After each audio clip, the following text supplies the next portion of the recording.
Small chairs. Hello and welcome to Storytime with Kale. Now, to celebrate the holiday season, I thought I'd share one of my favorite books of all time, The Polar Express. I'm sure most of you are aware of the 2004 film by the same name, but today I wanted to share with you the actual story that inspired that movie. Without further ado, let us read The Polar Express. On Christmas Eve, many years ago, I lay quietly in my bed. I did not rustle the sheets. I breathed slowly and silently.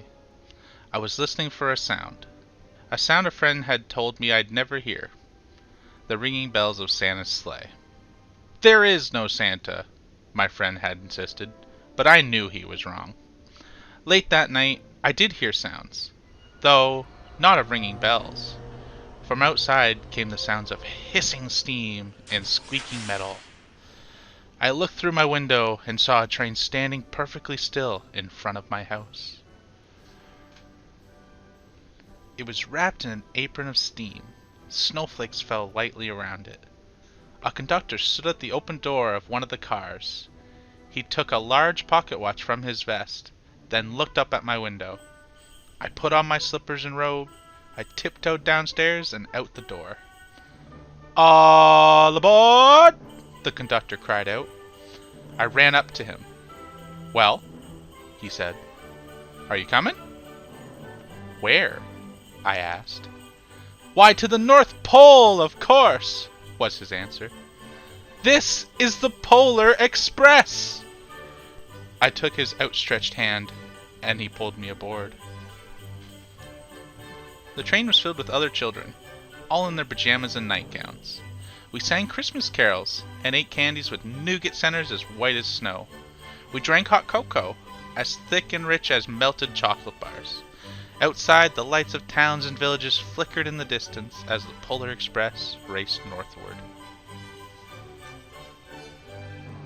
Soon there were no more lights to be seen. We traveled through cold, dark forests where lean wolves roamed and white-tailed rabbits hid from our train as it thundered through the quiet wilderness. We climbed mountains so high it seemed as if we could scrape the moon, but the Polar Express never slowed down. Faster and faster we ran along, rolling over peaks and through valleys like a car on a roller coaster. The mountains turned into hills, the hills to snow-covered plains. We crossed a barren desert of ice, the Great Polar Ice Cap. Lights appeared in the distance. They looked like the lights of a strange ocean liner sailing on a frozen sea. "There," said the conductor, "is the North Pole." The North Pole. It was a huge city standing alone at the top of the world, filled with factories where every Christmas toy was made. At first we saw no elves. "They are gathering at the center of the city," the conductor told us. "That is where Santa will give the first gift of Christmas." "Who receives the first gift?" we all asked. The conductor answered, "He will choose one of you."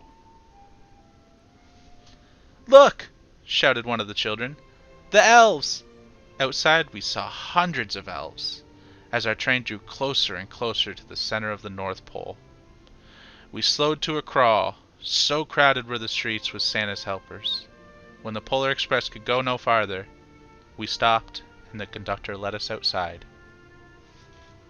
We pressed through the crowd to the edge of a large open circle. In front of us stood Santa's sleigh.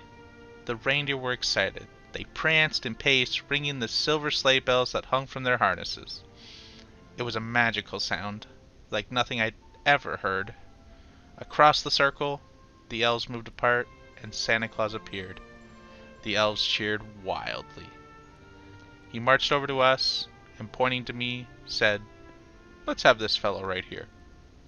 He jumped into his sleigh, the conductor handed me up, I sat on Santa's knee, and he asked, "Now, what would you like for Christmas?" I knew that I could have any gift that I could imagine, but the thing I wanted most for Christmas was not inside Santa's giant bag. What I wanted more than anything was one silver bell from Santa's sleigh. When I asked, Santa smiled. Then he gave me a hug and told an elf to cut a bell from a reindeer's harness. The elf tossed it up to Santa. He stood, holding the bell high above him, and called out, "The first gift of Christmas!" A clock struck midnight as the elves roared their approval. Santa handed the bell to me, and I put it in my bathrobe pocket. The conductor helped me down from the sleigh. Santa shouted out the reindeers' names and cracked his whip. His team charged forward and climbed into the air. Santa circled once above us, then disappeared into the cold, dark polar sky. As soon as we were back inside the Polar Express, the other children asked to see the bell. I reached into my pocket, but the only thing I felt was a hole.